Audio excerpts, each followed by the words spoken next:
c'était plus important que à quelle heure on aurait la douche, ou si le mec, quand il allait être transféré, ou s'il y avait eu un mort. Plus important ce qui se passe là. Hein. Il y en a combien, ils sont devenus fous, ils sont partis en psychiatrie et tout. Mais il y en a plein, ils sont devenus fous, ils sont même pas partis en psychiatrie maintenant. Tu vois, mais avant, tu pouvais partir en psychiatrie. Ouais. Tu pètes les plombs, tu te barres en courant dans le couloir, tu veux pas rentrer, tu t'accroches aux portes, tu veux pas rentrer de promenade, tu veux rentrer chez toi. Il y en a combien? Ce qui me paraît tout à fait légitime, naturel. Que ce soit une personne ou un animal, n'est pas fait pour vivre en cage. Moi, quand je vois des animaux enfermés dans un zoo, avec leur air malheureux, alors qu'ils peuvent être en liberté, quand je vois des gens qui ont pris des peines immondes et qui sont en prison, je trouve pas ça logique, quoi. On n'est pas fait pour être en prison. C'est leur solution, eux. Mais c'est pas la solution. Mais c'est pas la solution en elle-même. Est-ce qu'il y en a une solution? Ben justement, faudrait en parler. Il doit y en avoir plein de solutions. J'allais dire, à chaque personne, à un moment donné, quand il a fait le con, c'est qu'il s'est retrouvé dans une situation problématique. Voilà. Si tu règles pas la problématique à sa base, elle reviendra tout le temps. Tu vois, ça peut être un mec qui a été mis aux isolés parce qu'il a été suspicion d'évasion ou un truc comme ça, donc ils l'ont isolé de nous, machin, parce qu'il faisait trop de sport ou un bordel comme ça, et voilà. Le mec, il a essayé, je sais pas, de cramer le matelas ou je sais pas quoi, juste pour se faire sortir de là, tu vois, parce que voilà, il voulait pas faire ça. Si les de trop, tu meurs parce que c'est tellement nocif que tu es asphyxié. Ça se fait, Franck, ça, de cramer les matelas pour... Ouais. Souvent. Il y en a beaucoup qui sont morts, comme ça. Très souvent, il y en a beaucoup qui meurent. Ouais. Alors ne me dis pas, quand même, à un moment donné, quand tu es ici, tu as un bâtiment qui est en face, tu as le Mirador qui est à 52 mètres, qui voit la fumée et tout qui sort, tu as tout le monde qui tape les portes, selon les endroits, les lumières, tout le monde qui appelle au truc là, machin, qui appelle les... c'est le grand bordel. Qui sonne, c'est le grand bordel. Vraiment. Quand ils sont à 50 mètres, ne me dis pas qu'ils n'entendent pas. Qu'il y a un mec, la cellule qui est plus proche, s'il est à 20 mètres et qui hurle, ouais, telle cellule, il y a un souci, parce que c'est ça, tu hurles la cellule et tout, oui, il est en train de brûler ou un truc comme ça, il y a un tel souci, me dis pas qu'il ne peut pas arriver rapidement. Ouais. Alors il y a plein de fois où ils s'en battent les couilles, ils laissent les gens crever. C'est voulu. Et réellement. C'est voulu. C'est réel ça. Ouais. Ça oui, c'est la réalité. Ça oui. Au cachot aussi, tu as des morts. T'as souvent des morts au cachot. Suspect. T'as souvent des morts au cachot. Le dernier que j'ai en tête, c'est un collègue à moi. Il s'est auto-tabassé, hein, et après il s'est pendu. Il est fort, hein. Attends. Je sais. Oui. Ouais, ben j'imagine. C'était un bon collègue? Ah, c'était une bonne connaissance, il était bien, ouais. Moi, c'est vrai que ça faisait 10 ans que je le connaissais. 10 ans. Voilà, tu vois, comme par magie. Tu t'auto-tabasses et tu te pends. Ouais, et en normal. plus, ce mec-là, pour te dire, normal. C'est un mec qui n'a pas du tout le tempérament du suicidaire, c'est pas vrai? Le mec, il n'avait pas du tout le tempérament du suicidaire. Mais carrément, pas du tout. Impossible. En plus, il était... Ouais. Moi, quand j'ai entendu ça, je me suis dit, ils l'ont tué. Allez, on lâche pas, allez, précis dans les coups, ne t'affole pas, précis, la garde, allez, c'est quoi ça, c'est mou ça, c'est mou, allez, ne t'affole pas comme ça, ne t'affole pas, allez, concentré, et voilà cette putain d'esquive là, allez, l'esquive, bouge, allez, tu me fais quoi là, allez, passe à l'autre comme il a crevé dans sa cellule, passe à lui. Allez, précis. Allez, tu me fais quoi là? Allez, allez, on revient. Allez, passe à l'autre. Passe comme il en est crevé. Vas-y. Allez, recule. Allez. Allez, fais sur moi ça. Allez, donne tout, vas-y, j'ai une merde quoi. Allez, envoie. Allez, concentré, allez. Passe comme ils l'ont laissé crever tout seul dans sa cellule. Allez.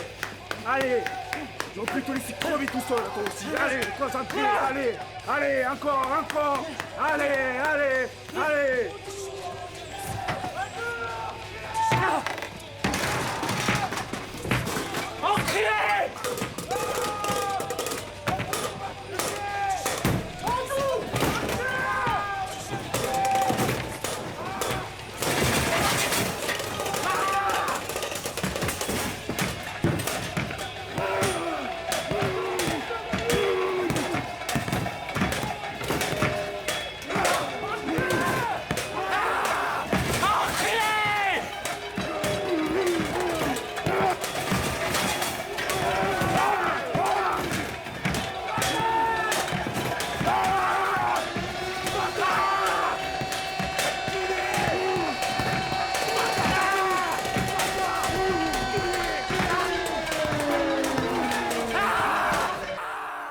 c'est un appel à l'aide, c'est une problématique, s'il y a un truc qui cloche.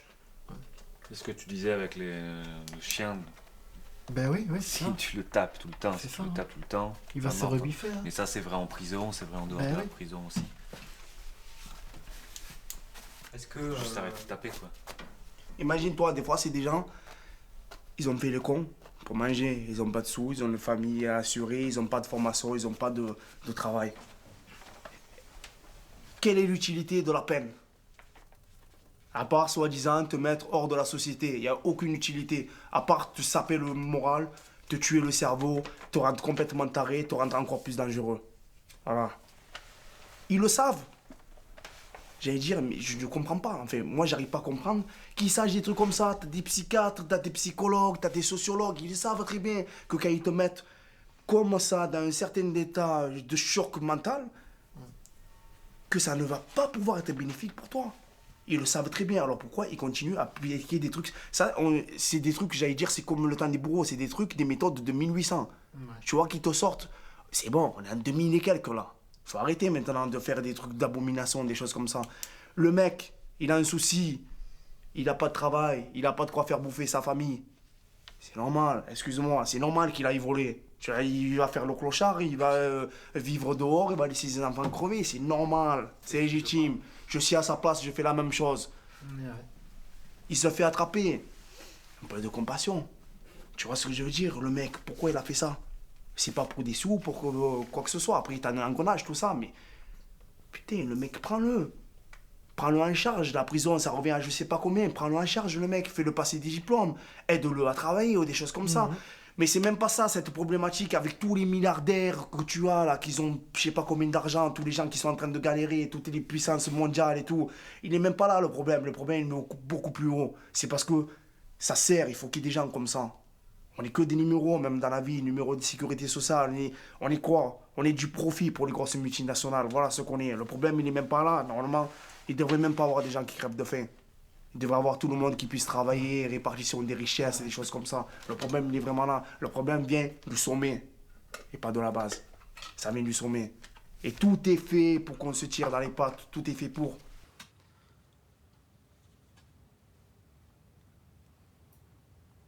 C'est un truc d'emploi pour les surveillants. Plus il y a des détenus, plus il faut des surveillants. Côté social, ils s'en battent les couilles. Parce que tu as une assistante sociale qui doit s'occuper de 200 personnes ou un bordel comme ça. Comment tu veux qu'ils gèrent? À côté de ça, ça recrute plein de surveillants. Tu as un directeur qui fait ce qu'il veut. C'est un truc, en gros, déjà, semi-privé. Donc tu as une partie publique, mais tu as une partie privée. Donc tu as plein d'entreprises qui viennent et qui se font aussi un bénéfice. Ils vendent les produits à un certain prix à l'administration pénitentiaire qui, eux, prennent leur marge. Donc déjà, il y a du bénéfice de fait.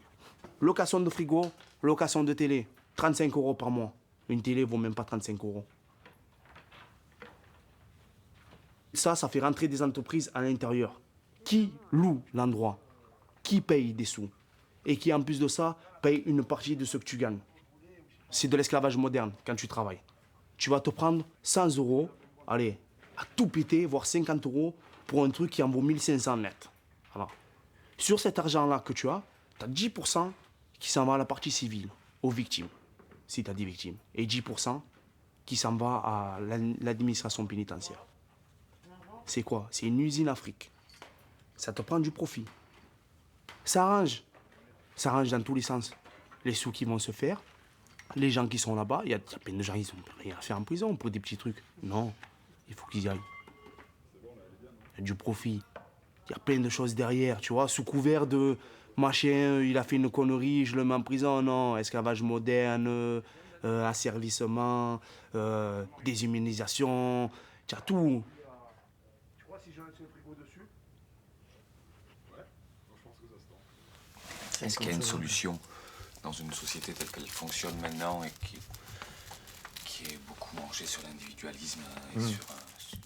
Enfin, je sais pas. Après, ce questionnement de l'enfermement, moi, ça me fait penser à d'autres enfermements, par exemple des retraites de moines ou des gens qui décident à un moment donné mais des enfermements qui sont du coup volontaires. Cette histoire que j'avais racontée aussi de pédophiles allemands qui pouvaient aller se faire soigner. Des gars qui, avant de passer à l'acte, sentaient qu'ils... je pense, moi j'ai cette utopie-là en tout cas, qu'il y a une société qui est possible, qui n'existe pas, mais qui est possible, où les gens peuvent prendre conscience qu'ils dérapent, ou qui peuvent, par exemple, pour ces pédophiles allemands, là, que tu peux ouvrir la porte à ces gens, leur faire prendre conscience qu'ils dérapent et qu'ils acceptent même de se soigner, soit par des soins, soit de s'isoler, soit de faire ce qu'il faut parce que eux se connaissent. Il y a plus un côté dans notre société, le problème, on l'exclut. Tu regardes avec les vieux, tu regardes avec les handicapés, tu regardes avec les gars qui sont trop violents pour la société telle qu'elle est maintenant. Voilà, dès qu'il y a un problème, on l'exclut, quoi. Est-ce que ça existe une bonne prison? Ça dépend de ce que tu appelles par bon. Ouais, Mais il y a des prisons où tu délires, j'allais dire, il y a des prisons où tu délires plus que d'autres. Parce que tu as plus de potes, machin, et tu as un peu plus de temps de promenade. Donc pour toi, ça va être une bonne prison. Parce que tu vas aller, à la limite, tu vas sortir 2 heures de plus dans la journée, ça y fait. Mais bonne prison dans son sens, non, il n'y en a pas. Ah, voilà, dans le sens que je veux dire, c'est bonne prison.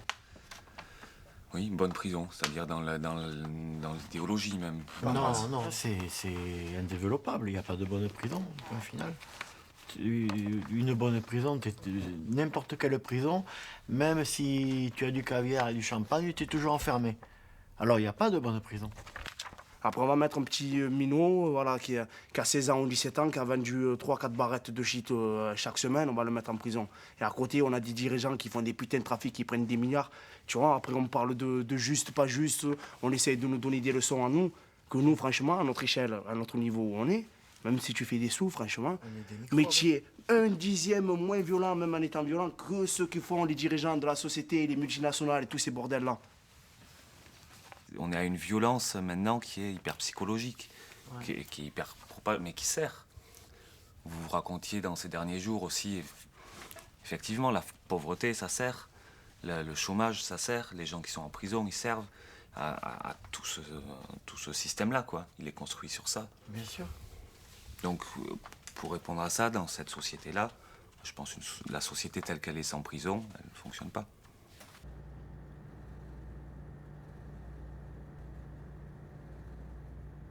C'est pas anodin, hein. C'est pas anodin que tu passes des années, tu vas pas ressortir tout neuf, ça c'est sûr. Tu vas avoir des séquelles, tu vas avoir des problèmes, tu vas être un peu asocial. Moi, ce qui m'a fait le plus mal, c'est que ma famille, pour moi, c'était plus ma famille. Je la connaissais plus, il parlait de choses que je n'avais pas vécues. Je les connaissais plus, quoi. Donc ça fait mal, ces premiers sentiments-là. De plus te reconnaître dans ta famille. Parce qu'entre-temps, ils ont fait des choses, ils ont vécu. Donc vous vous reconnaissez plus. Et c'est dur. C'est très dur, ça. Surtout quand tu aimes ta famille. C'est, on va dire, presque atroce, quoi. De te sentir étranger dans ta famille. Au fur que le temps passe, tu penses même plus à dehors. Tu as l'impression que tu es né en prison et que tu vas mourir en prison parce que tu vois que ça. Tu crois que la prison, c'est ta vie. Enfin, moi, ça m'a fait ça. Tu as l'impression d'être né en prison, d'avoir qu'un souvenir de dehors et que tu es en prison, que c'est la vie, c'est normal, c'est comme ça. C'est la vie ordinaire.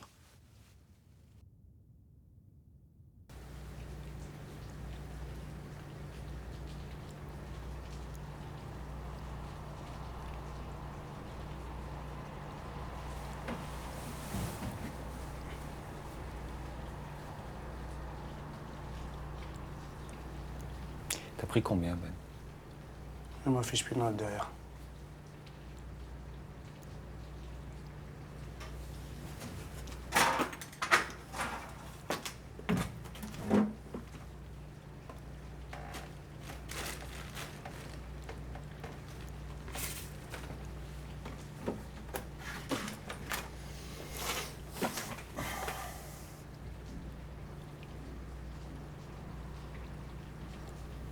Merde. Il te reste combien? 9 piges. L'air d'un con avec mes 3 ans, non? Non, 10 ans, c'est long.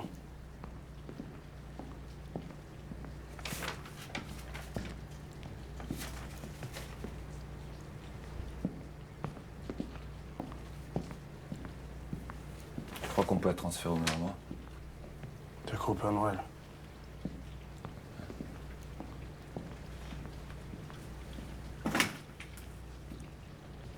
Franck, ça va?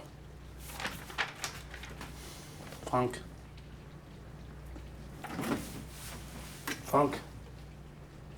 Franck? T'es où dort, lui? Franck? Franck? Hé? Franck? Ça va, Franck? Franck? Hé? Putain, il respire plus! Franck? Oh, Franck. Franck? Franck. Vas-y, tire-le. Franck. Tiens-lui la tête! Tiens la tête! Surveillant! Surveillant! Surveillant! Oh, il y a un problème! Surveillant! Surveillant, il y a un problème! Oh! Hé, Loïc! Loïc, il y a Franck qui a un malaise, appelle! Mirador! Oh! Surveillant! Putain, surveillant! Il y a un problème! Surveillant!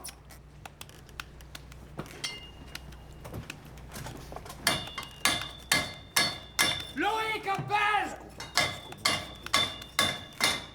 Mirador!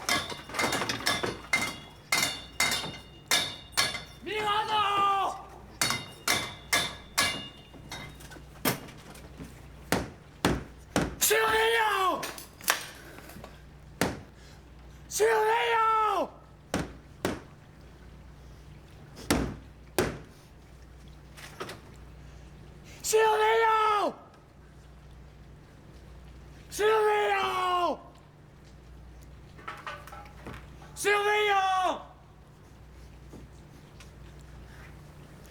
Surveillant! Y'a un problème, putain! Surveillant!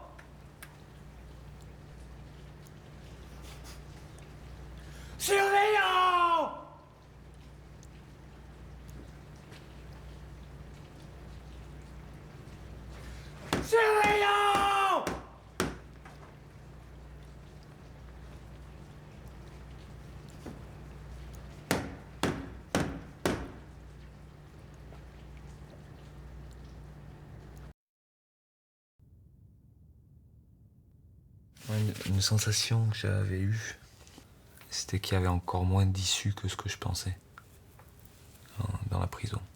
Il paraît que quel que soit le nombre de prisons qu'on fasse et le nombre de places, ça sera toujours rempli. Il faut une alternative à la prison. Mettre des gens en cage comme ça, ce n'est pas la solution.